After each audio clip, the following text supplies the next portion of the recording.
लेकिन समर्थ जरा हमारे दर्शकों को ये बताइए कि अतीक और अशरफ जब साथ साथ नजर आ रहे हैं कैमरे में तो आप लोगों ने ट्रैक किया तो बॉडी लैंग्वेज क्या कह रही थी? क्योंकि अतीक से कल भी सवाल पूछे गए थे तो बार बार कह रहा था कि मैं तो जेल में हूं, कुछ पता नहीं है। लेकिन आज जब दोनों भाई सामने आए तो डर था, आपस में मिलन की खुशी थी, प्रयागराज में वापस आने का गुरूर था। क्या बॉडी लैंग्वेज उनकी कह रही थी? शुभांकर, पहली तस्वीर तो कोई नहीं देख पाया क्योंकि जब बैराक से लाया गया है उस वक्त पुलिस सिक्योरिटी थी और मीडिया को अंदर परमिशन नहीं थी। पर सबसे शॉकिंग चीज जो थी, चौंकाने वाली चीज थी, वो ये थी कि अतीक अहमद और अशरफ को एक ही वज्रवाहन में लाना। पिछली बार जब हुआ था, लाया गया था, तो आप समझिए सिक्योरिटी रीजंस की वजह से पहला वज्रवाहन खाली आया था, यानी कुछ पुलिसकर्मी थे, सबको लगा कि अतीक अहमद आ गया। नंबर 2 पर एक और वज्रवाहन आता है, लोगों को लगा अब अतीक अहमद आ गया, उसमें अशरफ होता है। फिर तीसरा नंबर पे 10-10 मिनट के अंतराल पे एक और आता है, उसमें होता है अतीक अहमद। तो सबको यही लग रहा था कि इस बार भी अतीक और अशरफ को अलग ले जाएंगे और सिक्योरिटी कंसर्न के हिसाब से भी ये समझना भी एक लाजमी चीज थी। पर इस बार पुलिस ने एक नई स्ट्रैटेजी निकाली और अतीक और अशरफ को एक साथ रखा। हालांकि जो बॉडी लैंग्वेज है वो दोनों की आज थोड़ी कॉन्फिडेंट नजर आ रही है, जैसा कि मेरे सहयोगी अरविंद ने बताया। कल जब हम लोगों ने उससे बातचीत की थी, मैंने जब उसका इंटरव्यू किया था, उसने अतीक ने जो जिस तरह से बातें कही हैं, उसने यही बातें कही हैं कि मैं तो मिट्टी में मिल गया हूं। अब सवाल ये उठता है, क्या वो यहाँ पर विक्टिम कार्ड खेल रहा है या वो सरकार को दिखाना चाहता है कि भाई मैं डर गया हूं, आप अपनी कार्रवाइयां आप रोक दीजिए, या वो सही में डरा हुआ है? ये चर्चा का विषय है। पर फिलहाल जो बॉडी लैंग्वेज आज दोनों भाइयों की है वो काफी बेहतर कल से नजर आ रही है और काफी हद तक आत्मविश्वास में नजर आ रहे हैं। वरना यूं ही नहीं अतीक अहमद कोर्ट में आकर हाथ फैलाकर लोगों का अभिवादन करेगा। उसके अंदर जो अभी भी अब देखिए, आपने समर्थ यहां पर जिक्र कर दिया है कि कल के इंटरव्यू में बॉडी लैंग्वेज अलग थी, आज में अलग है। कल अरविंद ने भी इंटरव्यू लिया था, आपने भी इंटरव्यू लिया था।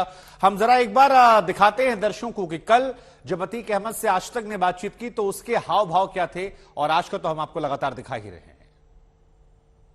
अतीक, कुछ कहेंगे आप? अतीक अहमद,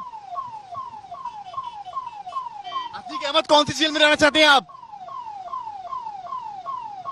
अतीक अहमद, आपके परिवार को भी लाया जा रहा है, क्या कहेंगे इस पे? अशरफ को भी बरेली जेल से लाया जा रहा है। अतीक, अशरफ को भी बरेली जेल से लाया जा रहा है। अतीक, अशरफ को बरेली जेल से लाया जा रहा है, क्या कहेंगे? अशरफ को ला रहे हैं, अशरफ को अभी अशरफ भी साथ में आ रहे हैं, ला रहे होंगे। हम आपके जरिए गवर्नमेंट से कहना चाहते हैं कि बिल्कुल मट्टी में मिल गए हैं, अब हमारे औरतों को, बच्चों को परेशान न करें। आपने माफियागिरी करी क्यों थी? नहीं, माफियागिरी खत्म हो गई। करी थी ना, कहाँ है असद? कहाँ है असद? कहाँ है असद? कहाँ है? मैं क्या जानूं, मैं जेल में हूँ। अतीक, अतीक, आप ये बोल रहे हैं कि मिट्टी में मिला देंगे, तो कौन मिट्टी में मिला रहा है? मट्टी में हम बोल रहे हैं कि मिल गए। नहीं तो मिला कौन रहा है मिट्टी में? मट्टी में मिल गए। मिला कौन रहा है? आप ये बार बार बोल रहे हैं। अतीक, मिट्टी में कौन मिला रहा है? क्या होगा अब आगे क्या हो गया? क्या आशंका है आपको? अतीक, अतीक, अतीक डर रहा अतीक कहाँ है? डर लग रहा है क्या? क्या होगा आगे? डर लग रहा। अतीक कहाँ हो? अतीक, आज तक पर आप लाइव है, क्या कहना चाहेंगे? बोल रहे हैं जेल से आपने प्लानिंग करी। पर आप लाइव हैं, क्या बोलना चाहते हैं?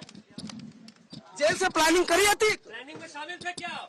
नहीं, कोई जेल से प्लानिंग नहीं कर सकता। शाइस्ता ने फोन किया था आपको जेल में, बताया था पूरे कांड के बारे में। अरे वो निर्दोष घरेलू महिला है, उसको आप लोग क्यों बचेंगे? हैं? और असद ने हत्याकांड को अंजाम दिया, कहाँ है? कोई जानकारी है आपको? मैं जेल में हूँ, मुझे इतनी जानकारी है। अतीक, तुमने साजिश रची थी? अतीक, तुमने जेल से बैठ के साजिश रची थी? नहीं, जेल से साजिश रची थी जेल में बैठ के? देवरिया जेल से तो बुलवाया था। कैसे नहीं हो सकती साजिश? अतीक, तुम्हारी पत्नी कहाँ है? पत्नी कहाँ फरार है तुम्हारी? अरे यार, मैं जेल में हूँ, कहाँ बताऊँ पत्नी कहाँ है?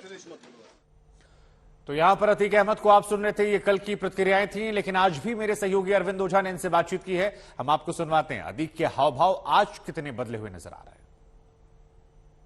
अशरफ जा रहा है और ये अब जो है अतीक अहमद, वो अतीक क्या कहेंगे? मेरे पास हत्याकांड को अंजाम दिया आपने यहाँ पर। इस तरह से ये तस्वीरें यहाँ पर आज तक पर एक्सक्लूसिव तस्वीरें आप देख पा रहे हैं यहाँ पर, और बकायदा इस तरीके से अतीक अहमद की सीधी तस्वीरें कचहरी परिसर के अंदर की आप देख पा रहे हैं कि किस तरीके से अभी अशरफ और अतीक को यहाँ पर लेकर आया गया है, और बकायदा अतीक ने हाथ हिलाकर कहीं ना कहीं ये बताने की कोशिश की है कि वो पूरी तरह से कॉन्फिडेंस है। तो अरविंद ओझा को यहां पर आप सुन रहे थे, अतीक अहमद से बातचीत करने की कोशिश कर रहे थे। अरविंद, आपने क्या महसूस किया? कल भी आप अतीक अहमद तो कवर कर रहे थे, आज भी कवर कर रहे थे, आज दोनों भाइयों को भी साथ में रखा गया। ये ऐसा लग रहा है कि चेस का गेम हो गया, जहां पुलिस प्रशासन भी माइंड गेम खेल रहा है और अतीक के हाव भाव को लेकर भी लग रहा है कि कुछ ना कुछ इनपुट या कुछ ना कुछ खबर आ रही है। कल तक परिवार को लेकर डरा सहमत था, विक्टिम कार्ड था, लेकिन आज थोड़े हाव भाव अलग है।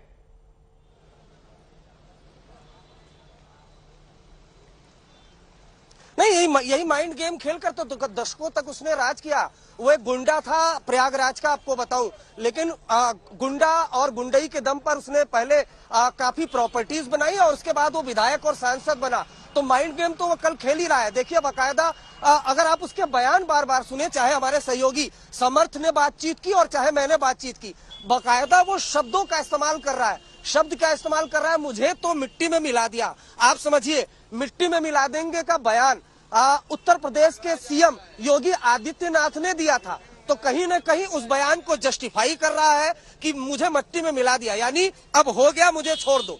ये सीधा सीधा अगर इस बयान का मतलब समझाता है तो ये, लेकिन 24 घंटे बाद जब वो इस अदालत परिसर में आता है, आज तक की टीम उससे पूछती है कि वो साजिश में किस तरह से शामिल है, तब वो बाकायदा नेताओं की तरह हाथ हिलाता है।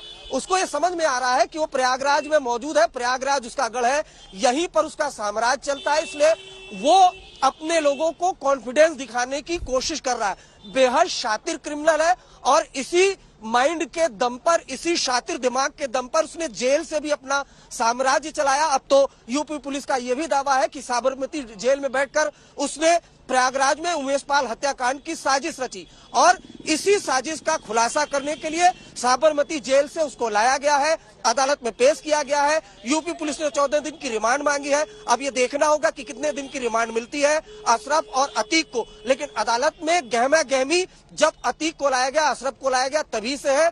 भारी सुरक्षा कर्मियों की वहां पर तैनाती की गई है। यूपी पुलिस के जवान है, पीएससी के जवान है, रैपिड एक्शन फोर्स के जवान है। लेकिन आपने माइंड गेम की बात की तो बिल्कुल साबरमती जेल से जब वो निकला और प्रयागराज तक पहुंचा, उसके हर बयान में कहीं ना कहीं माइंड गेम ही है। जी।